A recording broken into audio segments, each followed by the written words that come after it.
অনেকে বলে নবীদের মধ্যে ইউসুফ আলাইহিস সালাম বেশি সুন্দর ছিল, কিন্তু আমার নবীর চেয়ে বেশি সুন্দর। ইউসুফ আলাইহিস সালামের চেহারা দেখে মিশরের মেয়েরা এত সুন্দর নবী ইউসুফ আলাইহিস সালামকে দেখে লেবু কাটতে যে আঙ্গুল কেটে ফেলেছিল। এই কথা যখন আমাদের প্রিয় নবীর স্ত্রী আমাদের আম্মা জান আয়েশা রাদিয়াল্লাহু তাআলা আনহা শুনলেন, উনি বললেন, ও মিশরের নারীরা, তোমরা ইউসুফ নবীর চেহারা দেখে লেবু কাটতে যে আঙ্গুল কেটেছো, তোমরা যদি আমার স্বামী আমার নবী প্রিয় নবীর চেহারা দেখতা, তাহলে লেবু কাটতে যে আঙ্গুল নয়, কলিজাটা কেটে খান খান করে দিতা। বিষ্ণু বলতেন, আমি হচ্ছি মালিহ, মিলহুন মানে লবণ, লবণ থেকে লাবণ্যময়ী। আমার নবী ছিল লাবণ্যময় সুন্দর, আর ইউসুফ আলাইহিস সালাম ছিলেন সবিহ, ধবধবে সাদা সুন্দর। আমার নবীর সৌন্দর্যের সাথে কারো কোনো সৌন্দর্যের তুলনা হতে পারে।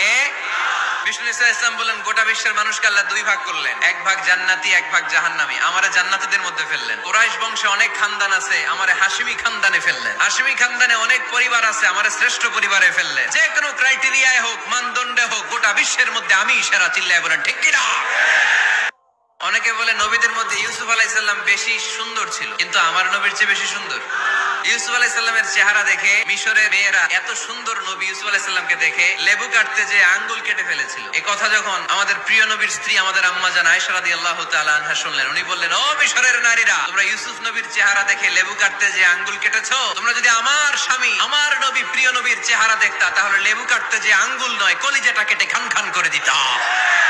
বিষ্ণু বলতেন, আমি হচ্ছি মালিহ, মিলহুন মানে লবণ, লবণ থেকে লাবণ্যময়ী। আমার